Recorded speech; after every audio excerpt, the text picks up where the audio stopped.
the overall premise of that analysis, correct. The overall premise was Michael Jordan's playoff opponents were tougher than LeBron's playoff opponents.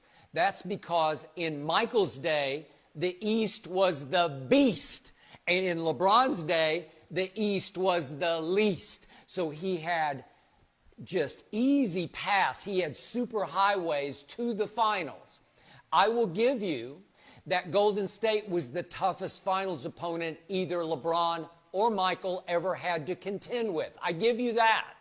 But remember, LeBron had his biggest meltdown against the Dallas Mavericks, who were ranked by 538, the easiest finals opponent either LeBron or Michael ever played. The 2011 Mavericks, easiest finals opponent, and the chosen one became the frozen one in that series. Michael never melted down in any series of any round of the playoffs. So now let's go back to Kendrick's idea, his panel that he put up on his Twitter. It's so misleading because it's a bunch of phony baloney. Here's what's not included in those numbers. And Kendrick, it was a nice try, but you failed again to make LeBron the GOAT. He's the phony GOAT, rated PG, phony GOAT. And here's why. In the final Bulls three-peat, they played Seattle, Utah, and Utah. The games were played much more physically then, and the scores were far lower than the LeBron Golden State scores. So there are far more points to be scored against Golden State because it's more run and gun. Against Seattle and Utah, here are the average scores of those finals. Against Utah, it was 93 to 89 was the average score. The first Utah series, the average final was 88 to 87. Then in the three-peat finals against Utah, the average was 88 to 80. So all the scores are down in the 80s. But guess what? So the average score of those three-peat finals for Michael, the second three-peat, was 90 to 86. He scored 35% of the 90 points. Now you look at LeBron against Golden State. The average score of all three of those finals was 112 to 103. Many more points scored by both sides. LeBron scored 34% of those points. So Michael, 35% of his three-peat points, and they won. And LeBron, 34% of more points to be scored, and they lost. They lost in 6, then in 5, and then in 4. They got lineup of all-wheel drive SUVs. Give it everything. Well, the final 2 episodes of Michael Jordan's documentary, The Last Dance, air this Sunday. I do not want this to end, but Shannon, what do you want to see from both episodes 9 and 10? Oh, come on, what do you want to see? Maybe a bonus track about the Washington days. You know, those 2 years in Washington happened, right, Jenny? I mean, because he did bring Scottie Pippen. Now, if I'm not mistaken, Skip, was he on the roster in 94? So I'm trying to figure, how does anything from 1994 season, how does that make The Last Dance? Only to make Scottie Pippen look bad because he wouldn't go in and take the final, and pass the ball in to Tony Kukoc to take the last shot. How does that make The Last Dance? What they got to do with Mike? Mike wasn't even there. Mike was in Birmingham. But somehow that made it. So I just want to see some of the old bonus track. See what it was like in Washington and D.C. Because they were very happy to see him play. No, Skip, I think in all honesty, all seriousness, all jokes aside, I don't really know what I'm looking for, Skip. I want to know how obviously the last shot's going to be in there, but I just want to know. So we've seen, the maturation of Mike, and we've seen the behind the scenes of how he got guys motivated. Skip said it was just motivation. It was harsh motivation.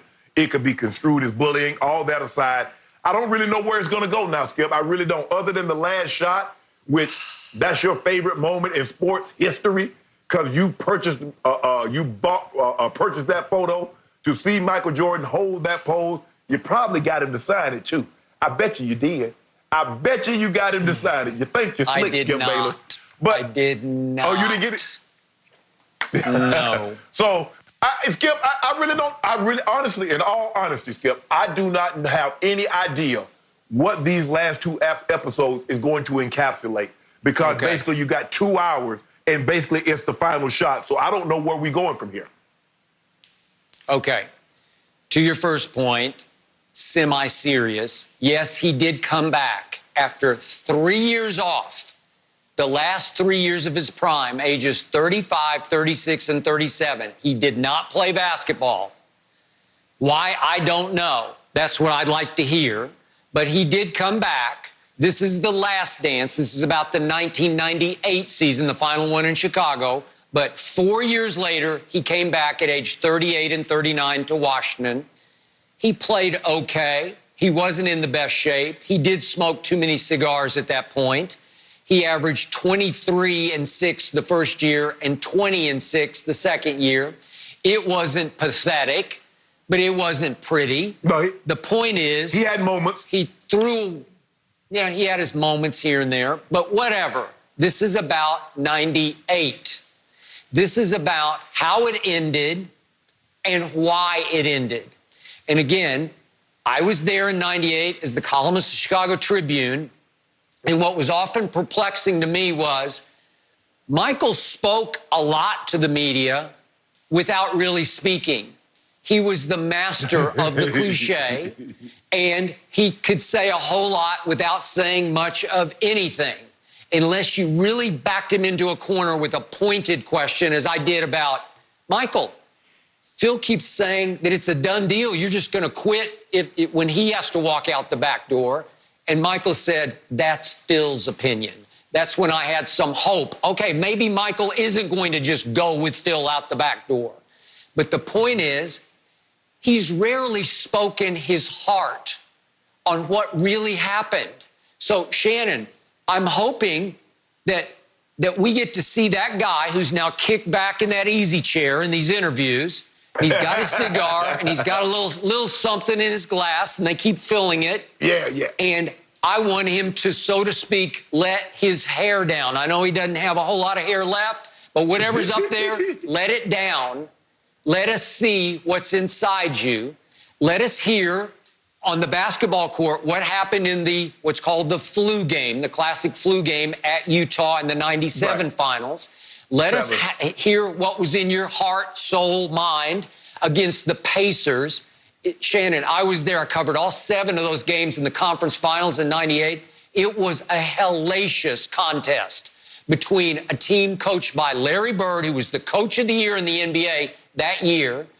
And the star was, as you know, Reggie Miller, but it was deep in talent and firepower. Rick Smits, the 2 Davises, obviously Chris Mullin, Jalen Rose, Travis Best, Mark Jackson. It was a loaded basketball team that caused Michael and company a whole lot of problems. The home team won all 7 games of that series, including the Bulls winning Game 7, 88-83 at home. It was knockdown, drag out. Reggie says that the Pacers, we see the previews for what's coming up in episode 9.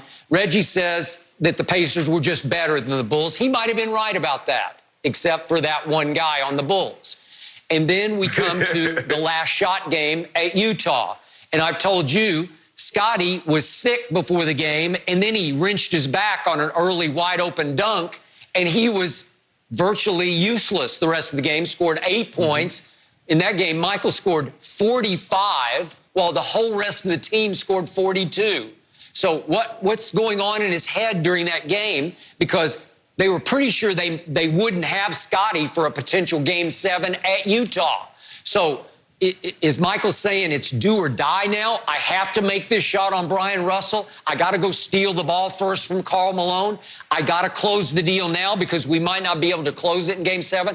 I want to hear that. And finally, as we talked about to start the show, Shannon, I want to hear, does he have any regrets for not going to Jerry Reinsdorf and saying, hey, let's make a deal. Let's compromise here. Yeah. I'll stay. Yeah. I know Phil and Jerry do not invite him anymore. The bridge is burned. I get it. They can't coexist anymore.